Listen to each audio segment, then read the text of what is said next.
Num Num Tales. एक घने जंगल के पास एक छोटा सा गांव था और उस जंगल में रहता था एक बहुत ही चालाक लोमड़ी। लेकिन उस दिन वह लोमड़ी बहुत भूखा था। वह इधर उधर भटक रहा था। कुछ खाने को मिल जाए, कुछ भी। तभी उसे एक घर के भंडार घर में एक टूटा हुआ टोकरी दिखा। उसमें लक्ष्मी जी के लिए रखे गए मीठे पिठे थे। लोमड़ी की आंखें चमक उठीं अरे वाह, आज तो दावत है। और फिर उसने सारे पिठे खा लिए।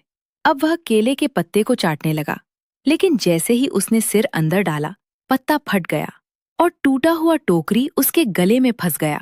अब वह गले में टोकरी लटकाए घूम रहा था। जब भी वह गांव में आता, लोग चिल्लाते, पकड़ो पकड़ो टोकरी वाला लोमड़ी। बच्चे उसे दौड़ाकर भगा देते। अब बेचारा लोमड़ी जानवर भी नहीं पकड़ पा रहा था, लेकिन वह हार मानने वालों में से नहीं था। एक दिन जंगल में उसे 2 बाघ के बच्चे दिखाई दिए। उनके सामने ताजा मांस रखा था। लोमड़ी के दिमाग में घंटी बजी। अरे ओ बच्चों, तुम्हारे माँ बाप कहाँ हैं? क्या मेरे डर से भाग गए? बच्चे घबरा गए। हमारे माँ पापा शिकार पर गए हैं। लोमड़ी और अकड़ गया। तुम्हारे पापा ने मेरा धन उधार लिया था, मैं लेने आया हूँ, और जब तक वो आते हैं मैं ये मांस खा लेता हूँ। और फिर वह उनका सारा मांस खाकर चला गया। अब रोज यही होने लगा। बाघ और बाघिन शिकार पर जाते और लोमड़ी आकर बच्चों को डराकर उनका खाना खा जाता।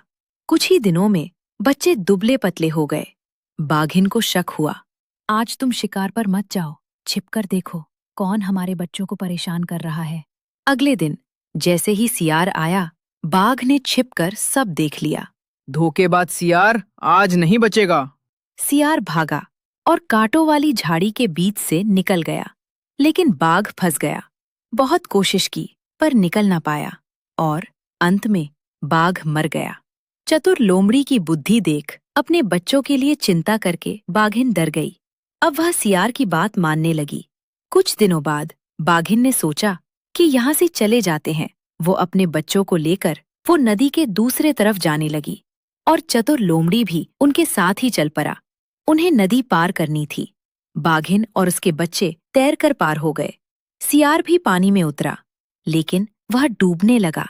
बाघिन ने उसे बाहर निकाला, लेकिन सियार फिर भी अकड़ कर बोला, तुमने मुझे क्यों बचाया? मैं तो जलदेव से अपना धन लेने जा रहा था। बाघिन चुप रह गई। समय बीतता गया। बाघ के बच्चे बड़े हो गए।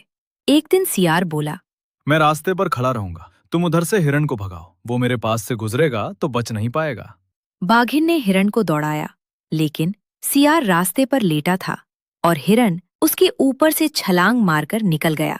उसका पेट फट गया। बाघिन दौड़ी आई। हिरण इतना ताकतवर था कि मेरा पेट फटते फटते बचा। अब बाघ के बच्चे बड़े और समझदार हो चुके थे।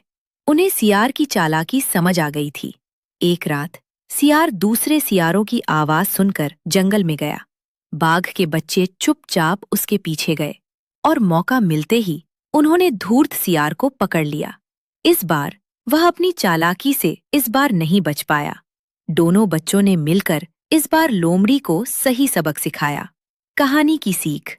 बच्चों, चालाकी थोड़े समय के लिए काम कर सकती है, लेकिन झूठ और लालच का अंत हमेशा बुरा होता है।